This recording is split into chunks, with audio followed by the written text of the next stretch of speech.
नमस्कार दोस्तों। अब से पहले वीडियो में अपन ने परमाणु संरचना के बारे में चर्चा करी थी। आज चर्चा करेंगे कुछ परिभाषाओं के बारे में और पदार्थ की अवस्था के बारे में। तो दोस्तों अपने पास में एक तो है मूल कण। तो मूल कण अपने पास कौन कौन थे? तो इलेक्ट्रॉन, प्रोटॉन और न्यूट्रॉन। तो ये ऐसे कण हैं जिनको अपन ना तो पैदा कर सकते हैं और ना ही इनको अपन नष्ट कर सकते हैं और ना ही इनको अपन विभाजित कर सकते हैं। दूसरा अपने पास में परमाणु। तो परमाणु की परिभाषा क्या है? तो वह छोटे से छोटा कण जो रासायनिक क्रियाओं में भाग ले सकता है लेकिन स्वतंत्र अवस्था में नहीं रह सकता, तो उसको अपन बोलते हैं परमाणु। तो अपने पास में क्वेश्चन आ सकता है दोस्तों, परमाणु में होता है या परमाणु के गुण में शामिल है?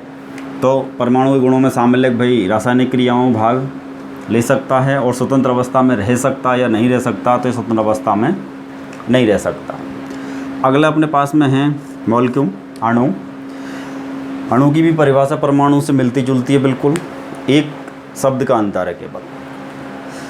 वह छोटे से छोटा कण जो रासायनिक क्रियाओं में भाग ले सकता है और स्वतंत्र अवस्था में भी रह सकता है, तो उस कण को अपन बोल रहे हैं अणु। तो अपने पास में अणु के अंदर दोनों गुण हैं, रासायनिक क्रियाओं में भी भाग ले सकता है और स्वतंत्र अवस्था में भी रह सकता है। तो अपने पास में अणु और परमाणु में केवल दोनों की परिभाषा में एक शब्द का अंतर है। एक स्वतंत्र अवस्था में रह सकता है और दूसरा स्वतंत्र अवस्था में नहीं रह सकता।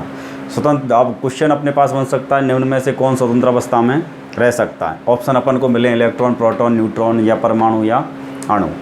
तो इनमें से कौन स्वतंत्र अवस्था में रह सकता है? तो वो अपने पास में कौन है? अणु। कौन स्वतंत्र अवस्था में नहीं रह सकता? तो वो है अपन का परमाणु। अब अपने पास अगला परिभाषा है तत्व। क्या होते हैं? तो अपने पास परमाणु था, अब एक ही प्रकार के परमाणु, एक ही प्रकार के परमाणु से मिलकर बना जो पदार्थ है उस पदार्थ को अपन बोलते हैं तत्व। तो तत्व यदि अपन देखें तो अपने पास में आज की डेट में मेंडलीव की सारणी के अनुसार कितने तत्व हैं? 108। अगला यदि अपन परिभाषा देखें यौगिक, तो यौगिक कौन है? तो अलग अलग प्रकार के परमाणु, एक प्रकार के नहीं, अलग अलग प्रकार के परमाणु से मिलकर के बना पदार्थ क्या कहलाएगा? तो ऐसे पदार्थ को अपन बोलते हैं यौगिक। अगली परिभाषा है अपने पास में मिश्रण। अलग अलग प्रकार के परमाणु नहीं हैं, पदार्थ हैं।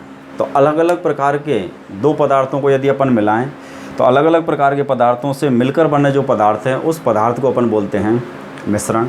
तो यदि अपन तत्व देखें तो अपने पास में जैसे हाइड्रोजन है, तो ये अपना क्या है? एक तत्व है।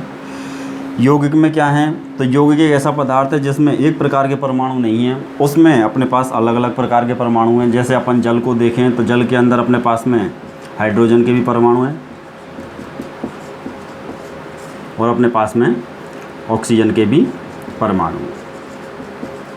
तो अलग अलग प्रकार के परमाणुओं से मिलकर के यदि कोई पदार्थ बन रहा है तो उस पदार्थ को अपन बोलेंगे यौगिक। और एक ही प्रकार के परमाणुओं से मिलकर के यदि कोई पदार्थ बन रहा है तो उस पदार्थ को अपन बोलेंगे तत्व।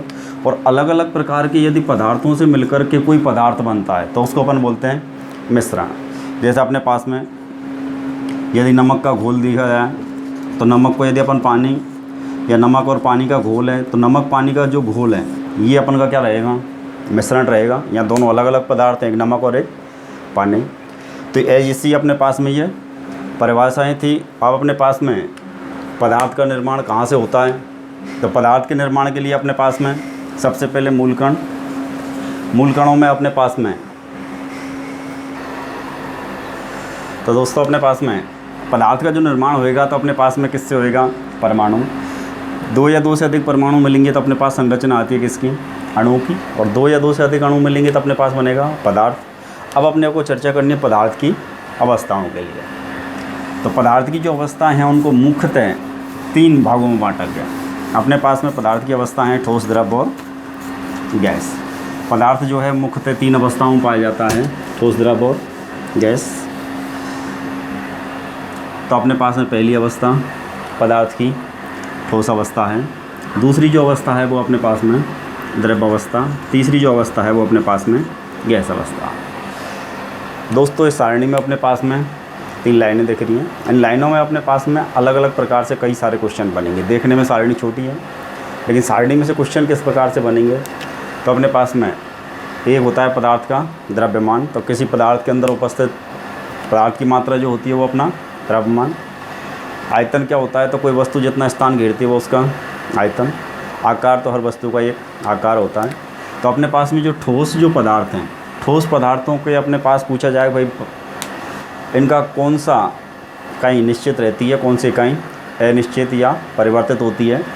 तो ठोस जो पदार्थ हैं उनका जो द्रव्यमान है वो निश्चित होता है, आयतन भी उनका निश्चित होता है, आकार भी उनका निश्चित होता है।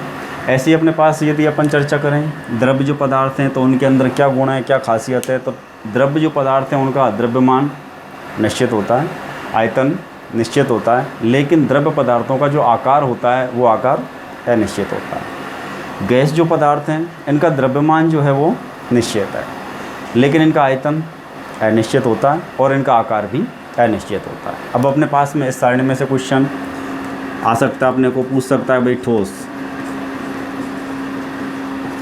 पदार्थ का निश्चित होता है। ऑप्शन अपन को मिलेगा ये द्रव्यमान, ऑप्शन बी आयतन,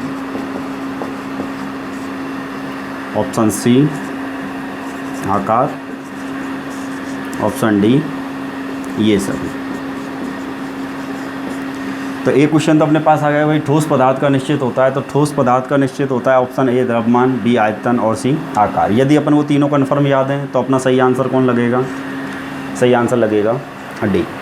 इसी क्वेश्चन में अपन चेंज कर सकते हैं, ठोस पदार्थ का निश्चित नहीं होता है। यदि इस क्वेश्चन में एक शब्द और जोड़ दिया जाए बीच में कि नहीं होता है, तो अपने पास आंसर क्या लगेगा, तो अपन को फिर एक ऑप्शन चेंज करके देगा क्वेश्चन में, इनमें कोई।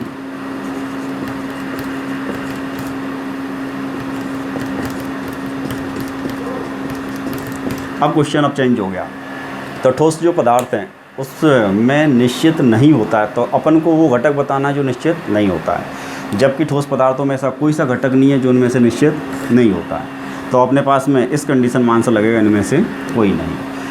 ठोस पदार्थों में ऐसी कोई इकाई नहीं है जो निश्चित नहीं होती हो, सभी कैसे होते हैं निश्चित। इसी क्वेश्चन में अपन अब अगला क्वेश्चन यदि देखें तो ये क्वेश्चन अपन के लिए द्रव्य पदार्थों के बारे में बन सकता है।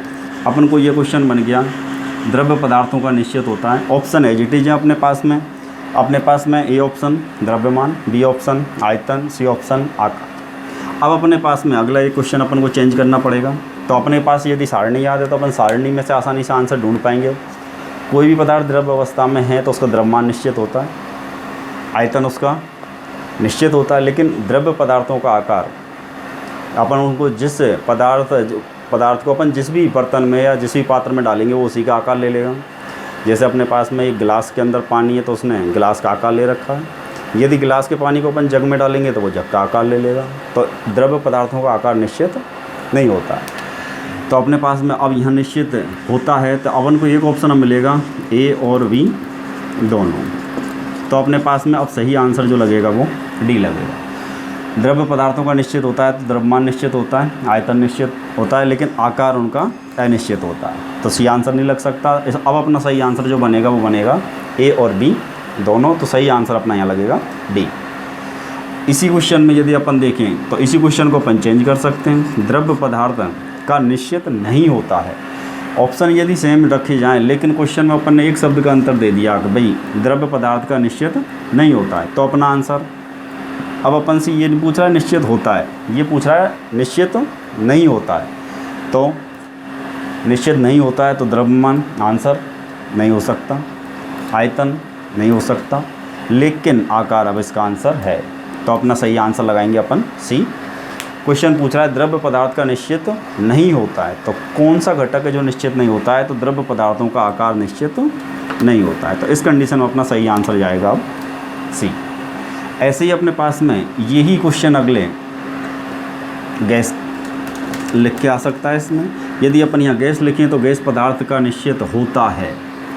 अब अपने पास ऑप्शन सेम हैं, देखें अपना आंसर कौन जाएगा। ए द्रव्यमान, बी आयतन, सी आकार या ए और बी दोनों। क्वेश्चन पूछना क्या चाह रहा है, भाई गैस पदार्थ का निश्चित होता है तो क्या निश्चित होता है, केवल उनका गैसीय जो पदार्थ है उनका द्रव्यमान निश्चित है, ना उनका आयतन फिक्स होता है। गैस को अपन जिस स्थान पे भी रखेंगे उसी का आयतन ले लेगी, उतना ही स्थान घेरेगी। दूसरा, अपने पास उनका कोई आकार निश्चित नहीं होता है। तो अपने पास में अब सही आंसर लगेगा द्रव्यमान। तो गैस पदार्थ का निश्चित होता है तो केवल एक घटक है द्रव्यमान। अगला अपन इस क्वेश्चन को फिर चेंज करते हैं। अगला क्वेश्चन इसी में से क्रिएट हो जाएगा। अपने पास में गैस पदार्थ का निश्चित नहीं होता है तो कौन सा घटक है जो निश्चित नहीं होता है? तो अपने पास में ए ऑप्शन इसका आंसर नहीं हो सकता, क्योंकि द्रव्यमान निश्चित होता है, आयतन उनका निश्चित नहीं होता है। बी ऑप्शन भी सही है। आगे देखें तो सी आकार, तो आकार भी निश्चित नहीं होता है। तो बी और सी दोनों ऑप्शन बन रहे हैं, तो अपन को एक ऑप्शन मिलेगा यहाँ पे बी और सी दोनों, और सही आंसर लगेगा अपना डी। इसी पैटर्न पे अपने पास में इसमें दूसरी पैटर्न का क्वेश्चन बनेगा। अपन को क्वेश्चन आ सकता है भार निश्चित होता है, भार निश्चित होता है। ऑप्शन ए ठोस, बी द्रव, सी गैस, डी ये सब। सॉरी, भार की जगह यहाँ अपन को लिखना है द्रव्यमान। इसी पैटर्न के क्वेश्चन है, लेकिन अब अपन को क्वेश्चन में पदार्थों के नाम। तो देखो, क्वेश्चन अपन से पूछना चाह रहा है द्रव्यमान निश्चित होता है, तो इनमें से अपन को वो पदार्थ छांटे जिनका द्रव्यमान निश्चित होता है। तो ठोस का भी द्रव्यमान निश्चित होता है, द्रव्य का भी द्रव्यमान निश्चित होता है, और गैसों का भी द्रव्यमान निश्चित होता है। तो अपना सही आंसर लगेगा ये सभी। इसी क्वेश्चन को अपन को तोड़ मरोड़ के दूसरे तरीके से दे सकता है। अब ये क्वेश्चन चेंज कर दिया, द्रव्यमान निश्चित नहीं होता है, तो ऐसा कौन सा पदार्थ है जिसका द्रव्यमान निश्चित नहीं होता है? तो ठोस का होता है, द्रव्य का भी होता है, और गैस का भी, तीनों का द्रव्यमान निश्चित होता है। तो उस कंडीशन में यहाँ अपने आंसर सही जो आंसर बनेगा वो बनेगा कोई नहीं। तो इसका अपने को एक ऑप्शन चेंज करके दे देगा, वो कोई नहीं। इसी कड़ी में अपने पास में दूसरा क्वेश्चन दे सकता है वो। अब द्रव्यमान की जगह इसी क्वेश्चन में अपन लिख दें आकार। अब अपन से क्वेश्चन यदि पूछ रहा है वो आकार निश्चित होता है, तो कौन कौन से पदार्थ हैं ठोस, द्रव, गैस में से जिनके आकार निश्चित होते हैं? ठोस पदार्थ जैसे अपने हाथ में पेन निश्चित है, तो अपने पास में इनका आकार निश्चित। द्रव्य का भी आकार जो होता है वो, यदि अपन से पूछे भाई आकार निश्चित होता है, तो आकार किसका निश्चित है? द्रव्य का। अपने पास में क्या द्रव्य का आकार निश्चित है? तो नहीं होता है। गैस का आकार निश्चित नहीं होता है। तो अपने पास में निश्चित हुआ तो किसका हुआ? केवल ठोस का। अब अपने पास में अगला क्वेश्चन इसी को दे सकता है वो, बीच में चेंज करके नहीं। एज इट इज क्वेश्चन था आकार निश्चित होता है, लेकिन अब चेंज कर दिया आकार निश्चित नहीं होता है। तो कौन कौन से पदार्थ हैं जिनका आकार निश्चित नहीं होता है? तो वो पदार्थ में अपने पास में ठोस जिसका आकार निश्चित होता है, तो ये अपना आंसर नहीं हो सकता। द्रव्य का आकार निश्चित नहीं होता है, और गैस का भी आकार निश्चित नहीं होता। तो अब अपने पास में आंसर बना बी, ब, सी दोनों। अब अपना सही आंसर लगेगा डी। अब अपने पास में इसी क्वेश्चन, इसी कड़ी में एक और क्वेश्चन बनेगा इसी छोटी सी सारणी में से, वो है अपने पास में आयतन। आयतन निश्चित होता है या नहीं होता है? दोनों पैटर्न के क्वेश्चन हैं, दोनों में आंसर अलग लगाएंगे। यदि क्वेश्चन पूछता है आयतन निश्चित होता है, तो ठोस पदार्थों का आयतन निश्चित होता है, द्रव्य जो पदार्थ हैं उनका भी आयतन अपने पास निश्चित होता है, गैस जो पदार्थ हैं उनका आयतन निश्चित नहीं होता है। तो अपने पास में अब जो सही आंसर है, तो उसके लिए ऑप्शन अपन को मिलेंगे ए और बी दोनों, और आंसर लगेंगे अपन डी। देखो दोस्तों, क्वेश्चन क्या पूछना चाह रहा है? आयतन निश्चित होता है, तो आयतन ठोस पदार्थों का निश्चित होता है, द्रव्य का भी निश्चित होता है, लेकिन गैस पदार्थ का निश्चित नहीं होता। इसी क्वेश्चन को अपन को वो थोड़ा सा घुमा के दे देगा। आयतन निश्चित नहीं होता है, तो अपने पास में ठोस पदार्थ हैं जिनका आयतन निश्चित होता है, द्रव्य हैं उनका भी आयतन निश्चित होता है, लेकिन गैस जो पदार्थ हैं इनका आयतन निश्चित नहीं होता है। तो सही आंसर कौन लगेगा अपने पास में? सी। ठीक है दोस्तों, छोटी सी सारणी है, यदि अपन इस सारणी को याद रख लेंगे तो अपने पास कम से कम 10 से 12 क्वेश्चन अपने रेडी हो जाएंगे। दूसरा, अपने पास में तत्व, यौगिक और मिश्रण की परिभाषा, अणु और परमाणु की परिभाषा, दोनों में एक शब्द का अंतर है। अणु और परमाणु में परमाणु वह छोटे से छोटा कण है जो स्वतंत्र अवस्था में रह सकता है, नहीं रह सकता, लेकिन रासायनिक क्रियाओं में भाग ले सकता है। परमाणु छोटे से छोटा कण है, रासायनिक क्रियाओं में भी भाग ले सकता है, और स्वतंत्र अवस्था में भी रह सकता है। एक ही प्रकार के परमाणु से बने पदार्थ क्या कहलाएंगे? तो तत्व। अलग अलग प्रकार के परमाणु से बने पदार्थ यौगिक, और अलग अलग प्रकार के पदार्थों से बने पदार्थ वो कहलाएंगे अपने मिश्रण। पदार्थ की अवस्थाएं ठोस, द्रव और गैस मुख्य रूप से इन 3 भागों में बांट दिया। इन 3 भागों में अपन के आगे क्वेश्चन बनेंगे कि द्रव्यमान, आकार और आयतन किसका निश्चित होता है और किसका अनिश्चित होता है। अपन को निश्चित का भी पूछ सकता है और अनिश्चित का भी। यदि अपन ने छोटी सी सारणी याद रखी तो सारे क्वेश्चनों के आंसर अपन सटीक और सही दे पाएंगे। थैंक यू दोस्तों।